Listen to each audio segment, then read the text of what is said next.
നമസ്കാരം. Welcome to movie truck. K പ്രൊഡക്ഷൻസിന്റെ ബാനറിൽ നവാഗതനായിട്ടുള്ള ശിവകുമാർ മുരുകേശൻ ഡയറക്ട് ചെയ്ത് രാധിക ശരത് കുമാർ കേന്ദ്ര കഥാപാത്രമായിട്ട് അഭിനയിച്ചിട്ടുള്ള പുതിയ സിനിമയാണ് തായ്ക്കിഴവി. പടം കഴിഞ്ഞ ഫെബ്രുവരിയിൽ തിയേറ്റർ റിലീസ് ആയിരുന്നു. പക്ഷെ കേരളത്തിൽ ഒരു വൈഡ് റിലീസ് ഉണ്ടായില്ല. അപ്പൊ അതിന്റെ പേരിൽ നമുക്ക് കാണാൻ കഴിഞ്ഞില്ല. ഇപ്പോ ഈ മാസം പടം OTT റിലീസ് ആയിട്ടുണ്ട്. അപ്പൊ പടം കണ്ടു. ഇന്നത്തെ വിശേഷം തായ്ക്കിഴവിയാണ്. തായ്ക്കിഴവി മെയിൻ ആയിട്ട് സംസാരിക്കുന്നത് പവനത്തായിയുടെ കഥയാണ്. മധുരയിലെ ഒരു ചെറിയ ഗ്രാമത്തില് കുറച്ച് വട്ടിപ്പലിശയും കാര്യങ്ങളൊക്കെ ആയിട്ട് ജീവിക്കുന്ന ഒരു വയസ്സായ സ്ത്രീ. അവർക്ക് 4 മക്കളാണ്. ആഹ് മൂന്ന് ആൺകുട്ടികളും ഒരു പെൺകുട്ടി. ആൺകുട്ടികള് ചെറിയ സ്വത്ത് തർക്കം പ്രശ്നങ്ങളൊക്കെ ആയിട്ട് അവർ നീങ്ങി മാറി നിൽക്കുകയാണ് അമ്മയുടെ അടുത്ത് പിണങ്ങിയിട്ട്. അച്ഛൻ മരിച്ചതാണ്. അപ്പോ മകള് മാത്രമാണ് ഇപ്പോ മകളും മകളുടെ പേരക്കുട്ടി, അതായത് മകളുടെ കുട്ടി, അതായത് ഈ അമ്മച്ചിയുടെ പേരക്കുട്ടിയും മാത്രമാണ് ഇപ്പൊ ആ വീട്ടിലുള്ളത്. മകളെയും മകളുടെ ഭർത്താവ് ചെറിയൊരു സ്വത്തിന്റെ പേരിലുള്ള ഒരു പ്രശ്നത്തില് സ്ത്രീധനം മുഴുവനായിട്ട് കിട്ടിയില്ല എന്നുള്ള രീതിയിൽ വീട്ടിലാക്കിയിട്ട് പോയിരിക്കുകയാണ്. അപ്പോ ഇവര് 3 പേരുമാണ് ഇപ്പോ അവിടെ ഉള്ളത്.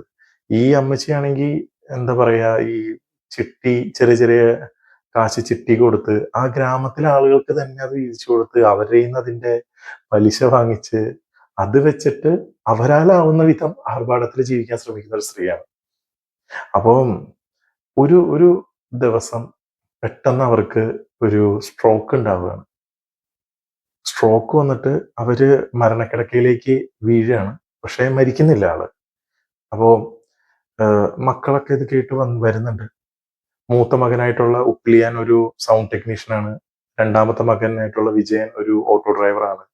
പിന്നെ സെൽവം എന്ന് പറഞ്ഞ മൂന്നാമത്തെ മകനുണ്ട്. ആളൊരു പൂക്കട വെച്ചിട്ടുണ്ട്. പിന്നെ ഉള്ള 4ാമത്തെ മകളാണ് ഈ സുരുളി എന്നാണ് ഈ കുട്ടിയുടെ പേര്. ആളിപ്പോ ഡിവോഴ്സ് ആണോന്ന് വെച്ചാൽ ആണ്, അല്ലേന്ന് വെച്ചാൽ അല്ല. അപ്പൊ സ്വന്തം വീട്ടിലേക്ക് ആക്കിയിട്ട് ഭർത്താവ് പോയിട്ടുള്ള ഒരു രീതിയിലാണ് ഇപ്പൊ അവരും അവരുടെ മകനെ നിൽക്കുന്നത്. അപ്പൊ പെട്ടെന്ന് ഈ അമ്മയ്ക്ക് വയ്യാണ്ടായ സമയത്ത് ഈ നാട്ടില് ഉള്ള ആളുകള് അവർക്കെല്ലാം സന്തോഷമാണ്. കാരണം എന്താ വെച്ച് കഴിഞ്ഞാൽ ഈ പൗനത്തായി എല്ലാവരെയും പീഡിപ്പിച്ച് പലിശ പിരിക്കുന്ന ഒരാളാ.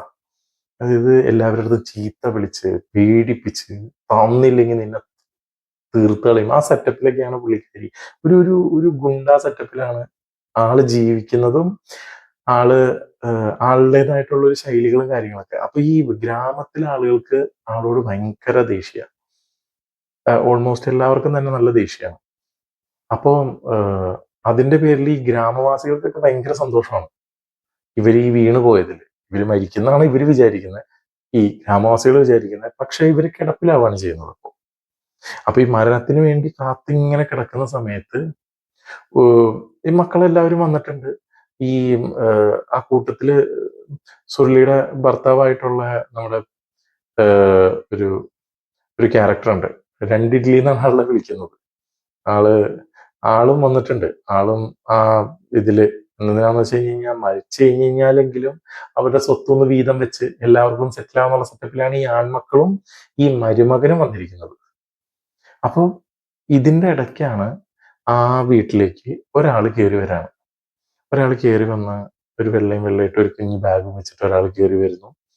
കയറി വന്ന് ഈ അമ്മേനെ കാല് തൊട്ട് തൊഴുന്നു, ഒരു പൂമാല ഇടിയിക്കുന്നു, തിരിച്ചു വരുന്നു. തിരിച്ച് ഇറങ്ങിയിട്ട് സങ്കടപ്പെട്ട് നടന്നു പോകുന്ന സമയത്ത് അവിടുത്തെ ഒരു നാട്ടുകാരനായിട്ടുള്ള പെണ്ണുക്കുക്ക്, അങ്ങേര് ഈ ആരാന്നറിയാത്തോണ്ട് ഇയാളുടെ അടുത്തൊന്ന് ചോദിക്കും, എന്താണ് ഇങ്ങനെ ആരാണ്.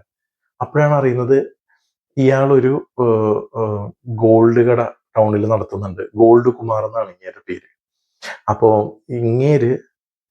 ഇങ്ങേരുടെ ജ്വല്ലറിയിൽ ഈ പവനത്തായി 160 പവനോളം വരുന്ന സ്വർണം അവര് വർഷങ്ങളായിട്ട് മാസത്തവണകളായിട്ട് കൂട്ടി കൂട്ടി കൂട്ടി വെച്ചിട്ട് അതൊരു 160 പവനോളം വന്നപ്പോൾ കഴിഞ്ഞ ആഴ്ച അവർ ഇങ്ങനെ ഇതിന് കിടപ്പാവുന്നതിന് മുന്നേ വന്ന് അവരുടെ സ്വർണ്ണക്കടയിൽ നിന്ന് എടുത്തിട്ട് പോയിട്ടുള്ളൂ.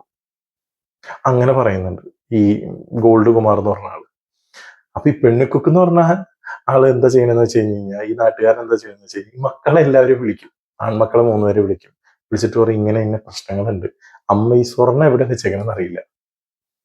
അപ്പൊ എങ്ങനെയെങ്കിലും ഈ സ്വർണം കണ്ടുപിടിക്കണം. അതിനു വേണ്ടിയിട്ട് അമ്മ മരിക്കാൻ പാടില്ല. ഇതുവരെ ഇവരും ആഗ്രഹിച്ചിരുന്ന അമ്മ മരിക്കാൻ തന്നെയായിരുന്നു. കാരണം എന്ന് വെച്ച് കഴിഞ്ഞാൽ എന്നിട്ട് വേണം സ്വത്ത് ഭാഗം വയ്ക്കാൻ എന്നുള്ള രീതിയിൽ. പക്ഷെ ഇപ്പോ അവരുടെ തീരുമാനം നേരെ തിരിഞ്ഞു. കാരണം എന്താ വെച്ച് കഴിഞ്ഞാൽ അമ്മ മരിച്ചു കഴിഞ്ഞാൽ ഈ സ്വർണ്ണം എവിടെയാണെന്ന് അറിയില്ലല്ലോ. അങ്ങനെ ഒരു ഇഷ്യൂ ഉള്ളതുകൊണ്ട് ഇവര് 3 പേരും കൂടി എങ്ങനെയെങ്കിലും അമ്മേനെ കൊണ്ട് ഈ സ്വർണ്ണം എവിടെയാന്ന് കണ്ടുപിടിക്കാൻ പിന്നെ ഉള്ള ഒരു ഓട്ടമുണ്ട്. അതാണ് ഈ എൻറ്റയർ മൂവി കാണിക്കുന്നത്.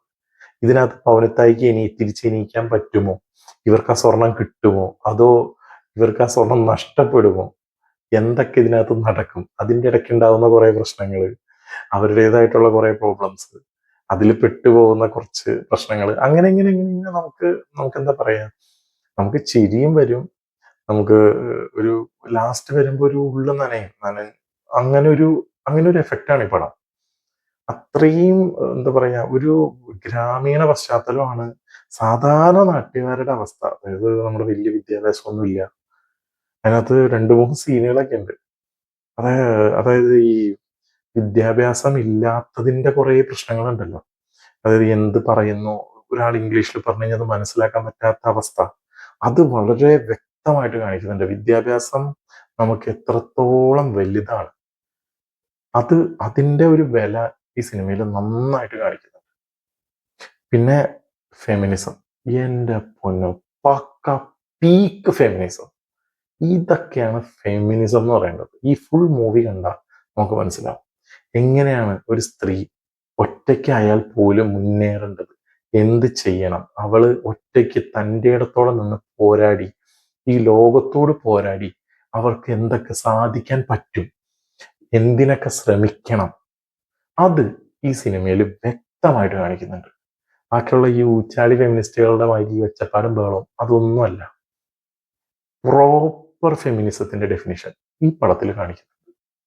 മൂന്നാമത്തെ കാര്യം, നമ്മൾ ഈ വയസ്സായിട്ടുള്ള ആൾക്കാര് എന്താ പറയാ, മക്കൾക്കൊക്കെ കാശില്ലാണ്ടാവുമ്പോൾ അവർക്ക് വേണ്ടി എന്താ പറയാ, ഹോസ്പിറ്റലിൽ അധികം ചെലവഴിക്കാതിരിക്കാനും അങ്ങനെയൊക്കെ നമ്മൾ ശ്രമിക്കുമല്ലോ. നമ്മളല്ല, എന്നാൽ പോലും ആളുകൾ ശ്രമിക്കുന്നവരുണ്ടാവും. അങ്ങനെയൊക്കെ ഇവരെത്രത്തോളം കഷ്ടപ്പെട്ടിട്ടാണ് ഈ അമ്മയായാൽ പോലും, അമ്മമാരൊരിക്കലും മക്കളെ എന്ത് വില കൊടുത്ത് രക്ഷിക്കാനല്ല നോക്കുക. പക്ഷെ ആ സമയം നമ്മൾ കുറച്ച് കാശ് കൂടുമ്പോ മരിക്കട്ടെ എന്ന് വെച്ചിട്ട് തള്ളിക്കളയുന്ന മക്കളും ഉണ്ട്. അതിന്റെ ഒരു ഡിഫറൻസിയേഷൻ നമുക്ക് മനസ്സിലാക്കി തരുന്നുണ്ട് ഈ സിനിമയിൽ. അത് 1-2 കുറച്ച് സീനുകളേ ഉള്ളൂ, പക്ഷെ അതും നമ്മുടെ കണ്ണ് നിറയ്ക്കും. അങ്ങനത്തെ കുറച്ച് മൊമെന്റുകൾ ഈ പടത്തിലുണ്ട്.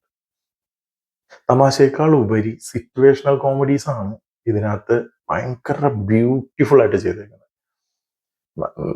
എന്താ പറയാ, നമുക്ക് പടം കണ്ടു കഴിഞ്ഞ് കഴിയുമ്പോൾ ഉള്ളിൽ നിന്ന് പറയാൻ പറ്റും, ഒരു കിടിലൻ പടം കണ്ടത്. അത്രയും നല്ല ബ്യൂട്ടിഫുൾ ആയിട്ടുള്ള പടം, നല്ല സ്ക്രീൻ പ്ലേ, നല്ല കഥ, തിരക്കഥ, മ്യൂസിക്കും അതേ ടോണിൽ തന്നെ പോകുന്നു. ഡയറക്ഷൻ ഗംഭീരം, നല്ല വൃത്തിയായിട്ട് ഡയറക്റ്റ് ചെയ്ത് വെച്ചേക്കുന്നു. എല്ലാം കൊണ്ടും ഒരു നല്ലൊരു ഗുഡ് വാച്ച്, ഒരു ഫാമിലിയൊക്കെ ആയിട്ടിരുന്ന് നമുക്ക് സമാധാനമായിട്ട് ഒരു വീക്കെൻഡിൽ കാണാൻ പറ്റുന്ന ഒരു പടമായിട്ടാണ് എനിക്ക് തോന്നിയിട്ടുള്ളത്. അതും ഒരു മസ്റ്റ് വാച്ച് ഐറ്റം എന്ന് തന്നെ പറയാം. കാരണം അത്രയും ബ്യൂട്ടിഫുൾ ആയിട്ട് അവർ ചെയ്തിരിക്കുന്നത്, ഭയങ്കര ഭംഗിയായിട്ടുണ്ട്. രാധിക ശരത് കുമാറിന്റെ അഭിനയമൊക്കെ ഒരു രക്ഷയില്ല. ഇവരെ മക്കളായിട്ട് വന്നേക്കുന്ന ഒരു അടിപൊളിയാണ്.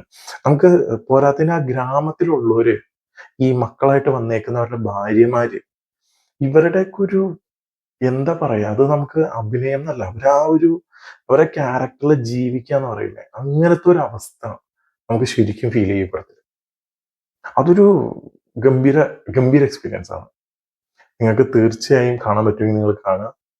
OTT-യിലുണ്ട്, നമ്മുടെ ജിയോ ഹോട്ട്സ്റ്റാറിലാണ് പടം വന്നിരിക്കുന്നത്, തായ്ക്കിഴവി. അപ്പോൾ നിങ്ങൾക്ക് ഒരു ഫീൽ ഗുഡ് മൂവിയാണ്, ഒരു ഗ്രാമാന്തരീക്ഷത്തിലുള്ള ഒരു ഫീൽ ഗുഡ് മൂവിയാണ് നിങ്ങൾ പ്രതീക്ഷിക്കുന്നതെങ്കിൽ തീർച്ചയായിട്ടും നിങ്ങൾ ജിയോ ഹോട്ട്സ്റ്റാർ ചെക്ക് ചെയ്യുക, പടം കാണുക. അപ്പൊ ഇത്രയുമാണ് തായ്ക്കിഴവിയുടെ എൻ്റെ ഒരു അഭിപ്രായം. നിങ്ങൾക്ക് ഈ വീഡിയോ ഇഷ്ടപ്പെട്ടെങ്കിൽ വീഡിയോ ഒന്ന് ലൈക്ക് ചെയ്യുക. നിങ്ങൾ ഈ പടം കണ്ടവരാണെങ്കിൽ അതിനെക്കുറിച്ചുള്ള നിങ്ങളുടെ അഭിപ്രായം ഒന്ന് കമന്റ് ചെയ്യുക. ഈ ചാനൽ ഒന്ന് സബ്സ്ക്രൈബ് ചെയ്യുക. Thank you.